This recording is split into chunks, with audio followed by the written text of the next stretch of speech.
This video is part reply to Captain Cummings, who I think missed a few things about this comic, and part of your review, where I think what happened was Cap got a little confused about a couple of things. Exactly what Punisher Platoon was supposed to be. And I think he missed a few parts, he got a little, and he really missed something important.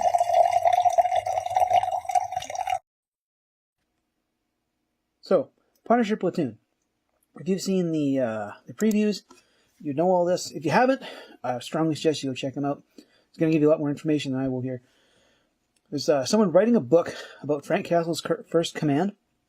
They've already writ a book about his last command at Firebase Valley Forge, covered in Punisher Born. If you haven't read that, you're going to miss a couple of things in this. It's also a really good book.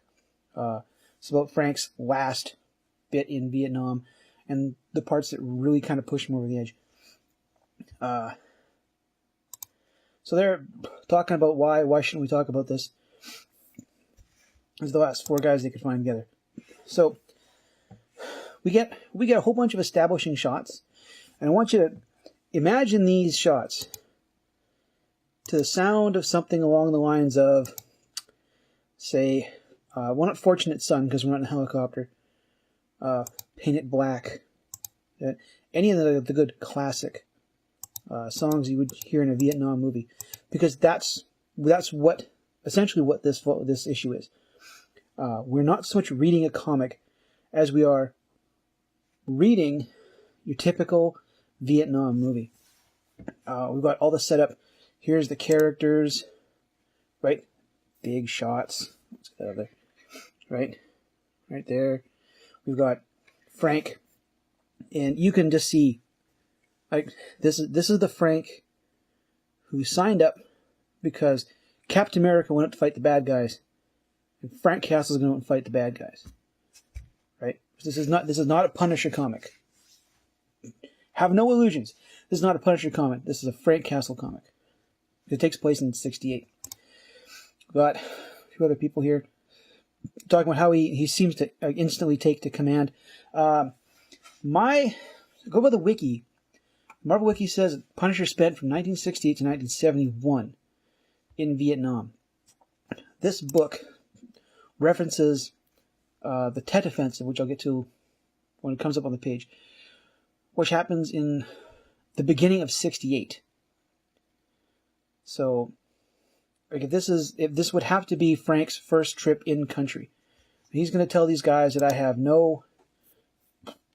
What do you have for combat experience? None. I want to rely on you showing me the ropes. So this is a newly minted Francis Castiglione, which I'm not sure if that was a mistake, or maybe Garth Ennis didn't. Is it Ennis? Yeah, Garth Ennis. Maybe he forgot about that part. The official stuff for Frank was he did 2 tours under Frank Castiglione, changed his name to Frank Castle, went back for a third tour. His third tour would be the events of Punisher Born. This is Frank finding his feet on the ground, worrying about all these guys. And like the shots are great. It's slow. Yes, I get it. It's slow. Captain Cummings got mad. It's slow. Because you have to establish all the characters. Like in any Vietnam movie, you have to establish all the characters in the first part. You have to explain, here's this, so that you can spend the second part chewing them into unrecognizable bits as part of the metaphor, the folly of war, human frailty, things like that. The other, as this is apparently the place he's at. I forgot the name. They are the last.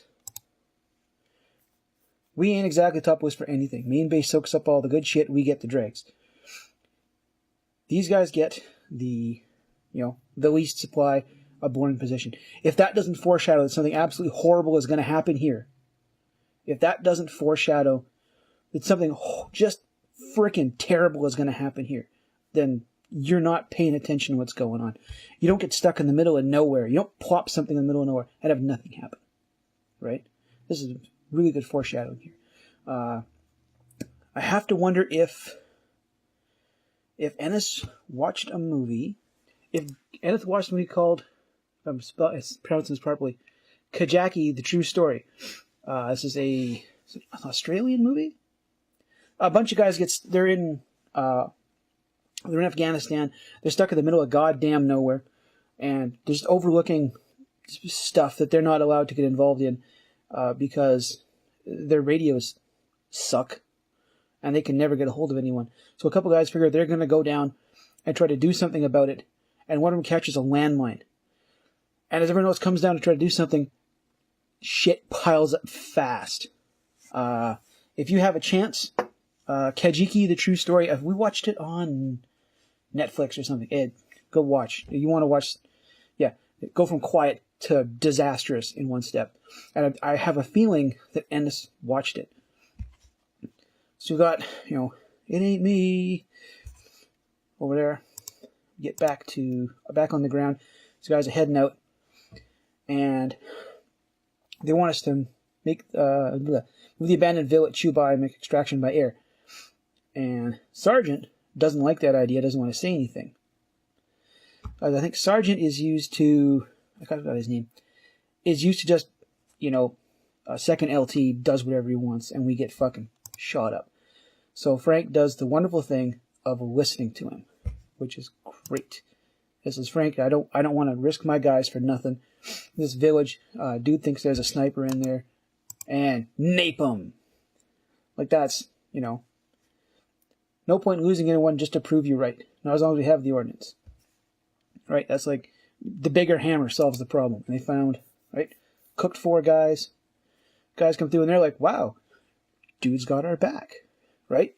This is the upstanding Frank Castle wanted to be Captain America. Scene shifts from the tunnels.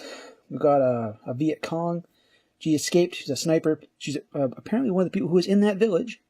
Got away. Right? She's a little obsessed with killing people. And she wants to... Where are we here? This here's the part. We've all used the army. Crack the sky, shake the earth.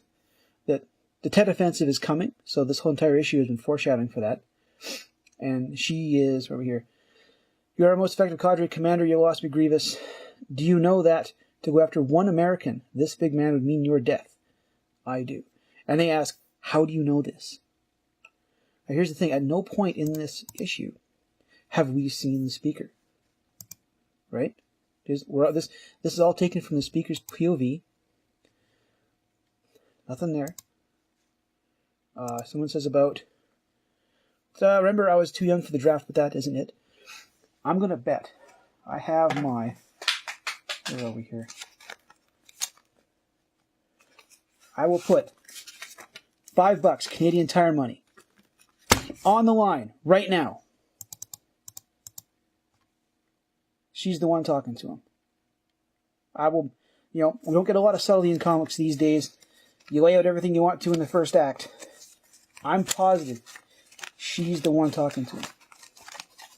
You want to take my bet? You haul out your $5 Canadian Tire money you show me. I'm positive she's the one talking about this because she's too young. Look at this person. She is round face. Yep, the spiky hair is just because I'm keeping it cropped.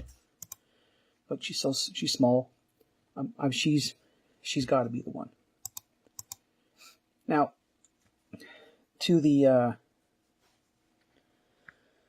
second part of Captain's video, he was not the second part, but he was talking about how Marvel should drag the Punisher up to the Afghan or the Iraq conflicts, because younger readers are going to wonder, well, how have we got this guy who, I'm born in 75 and I'm over 40, 20. So you're looking at a guy who's 60, possibly 70, right? And then in the regular comic, he's running around. He's built like a brick shithouse, fighting guys hand to hand. How can you have someone in current day, that age, doing all this stuff? That maybe they should drag Punisher up into a more modern war. I think that would take a lot away from Frank's character. There's so much stuff written about Frank Castle in Vietnam. You have there was a whole Nam series back in the 90s. Things like Born, all the Vietnam references. I understand, yes, this would make him 70, but we're looking at a Marvel universe where Spider-Man is perpetually in his late 20s. Characters from when? 60-something? Iron Man, Tony should be freaking ancient. He's not. Like, Marvel's got a lot of weird, kind of tiny-whiny stuff. No one really ages as fast as they should, unless they're a kid and need to grow up real fast for a plot point. Taking Frank out of this setting, I think, would not only be a big slap in the face to Punisher fans who have been reading this guy since 74, but also to the character himself. And I think in doing so, you wind up with a character that wouldn't be... You have a vastly different character, right? So I've got some stuff up on my other monitor up there.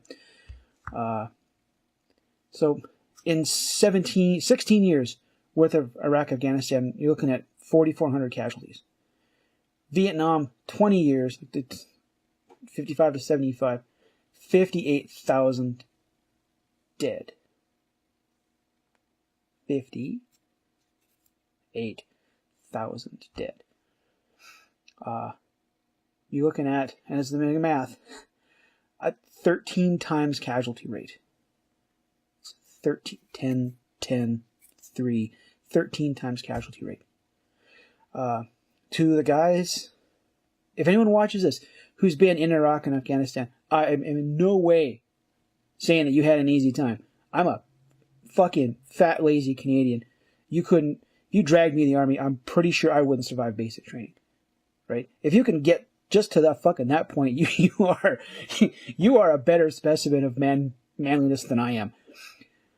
But can you imagine if you went out into I'm not going to use any of your guys' names for it. If you went out into Afghanistan or Iraq and you took 13 times as many casualties, what kind of person would you come back? Like, would you come back? Like, 13 times. Like, if you lost 2 guys on a mission out of a platoon, that'd be 25. I don't know what the unit strengths are. 13 times the casualty rate. And then to come home after this, Iraq, Afghanistan was an unpopular war. A very unpopular war. It's still going, still unpopular. Vietnam guys came home and got spit on. Got fucking shit on by their own country. Okay? I don't think there's an adequate, equal level of experience there. You could... The Netflix version has him in... Iraq or Afghanistan. I can't remember which. I have to go back and watch Daredevil Season 2 again, which I should do anyway. So they could have a Punisher who's in his 30s, maybe just a little bit older than the rest of the Defenders. Because having a guy that's 70 years old, you wouldn't really do that. You can get away with that for Netflix because the Netflix version is... the Netflix version is designed for people who aren't... I don't want to say big fans of the comics.